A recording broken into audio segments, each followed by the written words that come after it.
स्वागत है एक बार फिर से आपका आवाज अड्डा में। आज चर्चा हो रही है द केरला स्टोरी पे, जिसपे बवाल मचा हुआ है। कुछ राज्यों में बैन है, कुछ राज्यों में टैक्स फ्री कर दिया गया, उसको प्रमोट किया जाएगा, देखना चाहिए। यहाँ पे बहुत बेसिक सवाल है जिस पे हम चर्चा कर रहे हैं कि क्या फिल्म पे बैन लगाना चाहिए। देखिए, बहुत लंबा इतिहास है, पीछे जाएंगे तो बहुत सारी ऐसी फिल्में बनी हैं अलग अलग विषयों पे, बहुत डार्क इश्यूज पे फिल्में बनती हैं, लेकिन इसका मतलब थोड़ी उसको आप बैन लगा देंगे। मैं तो जिक्र कर रहा हूँ पीके फिल्म, बहुत अच्छा कथानक था, क्या बहुत मजा आ रहा था उसको देख के, लेकिन नहीं तो चलिए, लोग बहुत पैसा भी कमाया, बड़ी हिट फिल्म थी। ऐसी बहुत सारी फिल्म, अभी एक रिसेंटली बहुत इंटरेस्टिंग फिल्म आई थी, मैंने भी देखी, बहुत अच्छी बनाई थी, आर्टिकल 15। ऐसी बहुत सारी फिल्में आती रहती।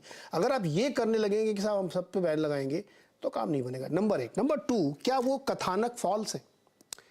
जो राहुल ईश्वर से मैंने पूछा कि नहीं, वो स्टोरी में तो दम है, वो स्टोरी है, उसका एग्जिस्टेंस है, क्वांटम पे डिबेट हो सकती है। मैं अगेन कह रहा हूं कि उसके क्वांटम पे कोई भी डिबेट कर सकता है। आप यूएस स्टेट के जो डेटा है उसको चैलेंज कर सकते हैं, नहीं साहब ये 100 नहीं 103.5 है, ये सब बहस की ये बातें हैं, लेकिन सच्चाई है कि वो है। उस पर बैन लगाने से चीजें छिपेंगी नहीं। डॉक्टर फवाद हलीम, अभी मुझे लगता है आप थोड़ा सा सवाल मेरा सुनेंगे शांति से।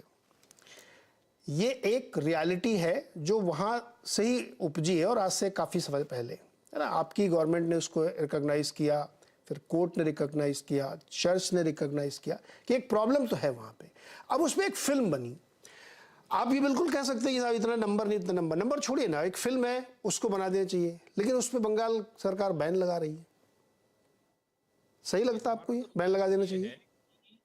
कि प्रॉब्लम वहां पर हर रूप का है और उसमें ये पहलू है, और इस पहलू को जिस तरीके से सामने लाना चाहिए वो समाधान के और आवाम को ले जाना चाहिए। करेक्ट। अगर आप एक समस्या को इस तरीके से आवाम का सामने लाए जहां ध्रुवीकरण ज्यादा बढ़ जाएगी, तो आप समस्या का हल नहीं, आप समस्या को बढ़ाने के लिए काम कर रहे हैं। हमारा पार्टी का ये सोच है कि Kerala story RSS Bharatiya Janata party के सोच विचार के बुनियाद पर ध्रुवीकरण को आगे ले जाने के लिए बनाई गई है।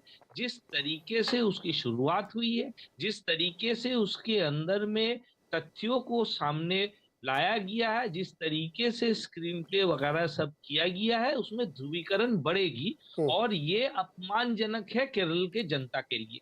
तो केरल का जनता इस पर सिद्धांत लेगी। वो लोग एक सुलझे हुए समझदार जनता है और इस दरमियान उन्होंने अपना इस संजीदी सोच का उन्हें परिचय दे चुकी है।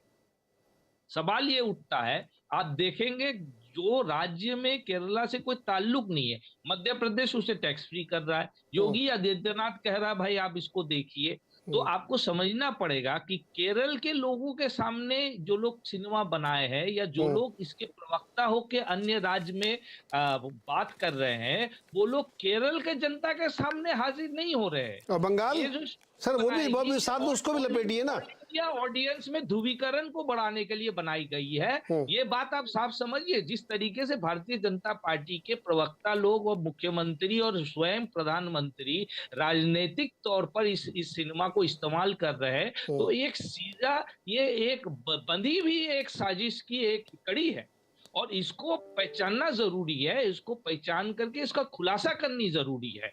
आप बताइए ना, हमको बताइए मध्य प्रदेश में क्यों इसे टैक्स फ्री किया जा रहा है, क्यों योगी आदित्यनाथ इसके पक्ष में बोल रहे, क्यों देश के प्रधानमंत्री कर्नाटक निर्वाचन में इसके बारे में बोल रहे। ये अगर केरल का आवाम को सतर्क करने गया है तो भारतीय जनता पार्टी के लोग केरल के आवाम के सामने इसे हाजिर करे, उनके सामने कुछ बातचीत करे। ये तो सारा एक ऑल इंडिया ऑडियंस को ये सामने रखने की बात है, ताकि ऑल इंडिया में। ये बताइए डॉक्टर हलीम, आपने ये बात तो गिनाई कि उसको टैक्स फ्री क्यों किया, दो राज्यों को जिनको कोई लेन देन नहीं, उसी एक्सट्रीम पे दो राज्य बैन कर रहे हैं। वो भी तो उधर ही खड़े, ये समस्या बतानी नहीं है, चुपचाप रहो, फिल्म देखनी नहीं है। आपने अभी एक्सेप्ट किया कि प्रॉब्लम है वहां पे। जी, मैंने कहा कि प्रॉब्लम जिस तरीके से, तो क्या बैन करना सोल्यूशन है क्या? आपने कहा सोल्यूशन क्या होना चाहिए, बैन करना सोल्यूशन है क्या? वहां पर जो इस्लामिक उग्रवादी सोच के साथ ताल्लुक रहेगी, उससे सीपीएम लड़ रही है, सीपीएम के कैडर हम लोग वहां खून हो रहे हैं। लेकिन इसका ये मतलब नहीं है कि आप कम्युनल पॉलिटिक्स को हवा देने के लिए आप 3 के आंकड़े को 32,000 बताए। नहीं, बैन करना, सर मैं समझ गया, बैन करना सोल्यूशन है क्या? अब मैं आ रहा हूं। अब ये जो बैंडवैगन में है, मामला कोर्ट में है, कोर्ट के अधीन में है। ममता बनर्जी ने कुछ सोचा है, तमिलनाडु के सरकार ने कुछ सोचा है, क्या? के सोच से इत्तेफाक रखना या ना रखना ये अलग बात है। लेकिन भारतीय जनता पार्टी और आरएसएस का जो मंशा है कि ये सर्वभारतीय स्तर में ध्रुवीकरण का एक मुद्दा बने। देखिए फवाद साहब, यहीं पे आप लोग जो है ना थोड़ा सा अनजस्ट हो जाते हैं। अगर आप ये आरोप लगा रहे हैं कि वो लोग इसका ध्रुवीकरण कर रहे हैं टैक्स फ्री करके, कि ज्यादा से ज्यादा लोग देखें, पोलराइज हों, एट द सेम टाइम वही काम बैन लगा के भी आप कर रहे हैं। आप भी वोट बैंक को खुश करने के लिए देखो मैंने बैन लगा दिया, फिल्म चलने नहीं देंगे हम, उसी क्वांटम में आप इसको रखिए। फिर अगर आप ये आरोप इधर लगा तो वो भी है उधर। बैन लगाना सोल्यूशन है क्या? बैन एक रिएक्टिव स्टेप है, बैन एक प्रोएक्टिव स्टेप नहीं है। सिनेमा बनाना, सिनेमा में झूठ बोलना, सिनेमा का प्रचार करना, देश के प्रधानमंत्री इस प्रचार में जुड़ना, अलग भिन्न राज्य के मुख्यमंत्री, ये पांडे जवाब आपका। जो रिएक्टिव है वो ममता बनर्जी और तमिलनाडु की सरकार ने की है। तो एक बात जी वातावरण है। डॉक्टर साहब हो गया आपका पॉइंट टेकन। सिर्फ एक क्वेश्चन आपसे। अच्छा राहुल जी एक सवाल पूछना चाह रहे हैं, पूछिए राहुल जी। हाँ राहुल जी। 2007 में राजा रविवर्मा का अवार्ड एमएफ हुसैन को दिया था। हम सबने उसके खिलाफ एक कैंपेन भी जारी किया। एमएफ हुसैन एक बहुत बड़ा पेंटर है, मगर हिंदू देवी देवताओं को, सीता माता को, हनुमान को, सभी को गलत तरीका से पोर्ट्रे किया। इसी तरह वो भी हम कहते आ रहे हैं कि आप हम पेंटर को रेस्पेक्ट करता है, मगर पेंटिंग को प्रॉब्लम है। हम हाई कोर्ट जाके वो अवार्ड को स्टॉप किया। इसीलिए सिर्फ एक रिक्वेस्ट है, बैन करने का टीएमसी का स्टैंड के साथ आप मत लीजिए। बैन के खिलाफ आप भी बोलिए, सिनेमा देखिए, मूवी देखिए, मूवी को स्ट्रांगली क्रिटिसाइज कीजिए, सेमिनार कर दीजिए। आप झूठ के खिलाफ बोलिए, आप बोलिए। जरूर 32,000 एक एक्सैजरेशन है सर, 32,000 एक एक्सैजरेशन है, मगर आप 32,000 के आंकड़े अगर बोलते हैं कि झूठ है, ये फिगर किसी के पास नहीं है, ये गलत है। जिन्होंने केरला स्टोरी बनाई उन्होंने एक साजिश के तहत 32,000 के केरला स्टोरी का प्रोड्यूसर और डायरेक्टर ऑफिशियली वापस नहीं लिया। केरला हाईकोर्ट ने रिटन एफिडेविट में दिया। केरला हाईकोर्ट ने रिटन एफिडेविट में केरला स्टोरी का प्रोड्यूसर और डायरेक्टर गलत है। सर ये गलत है सर, एक मिनट डॉक्टर फवाद हलीम, मैं जब ये कह रहा हूं नियत का कैसे आप तय करेंगे? मैं तो कह रहा हूं पीके फिल्म बनाने की नियत बहुत खराब थी। डू यू एग्री विद मी?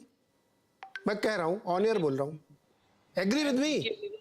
मैंने पीके सिनेमा देखा नहीं। हाँ ये तो देखा ही नहीं है, अब इतनी पुरानी फिल्म होगी, 1000 करोड़ कमा लिए, आपने देखा ही नहीं है। मुकेश जी आप कुछ जोड़ना चाह रहे थे? आगे जा रहे आप केरला स्टोरी में आइए ना। मैं उस पे 1 घंटे से डिबेट कर रहा हूँ, आप उससे निकल के इंटेंशन पे बात कर रहे हो। मैं तो कह रहा हूँ ना इंटेंशन, मेरी राय ये है निजी तौर पे कि पीके फिल्म का इंटेंशन गलत था। आप सहमत हो जाइए उससे। फिर इंटेंशन कैसे आप तय कर रहे हैं? मुकेश त्यागी जी कमेंट आपका, उसके बाद पांडे जी आप सबका जवाब दीजिएगा। मुकेश त्यागी जी आपको आवाज आ रही है? आवाज आ रही है सर आपकी। जी बताइए, आप इशारा कर रहे थे। हाँ मैं ये कह रहा हूँ, देखिए सीबीएफसी ने 10 कट्स रेकमेंड किए हैं और उनसे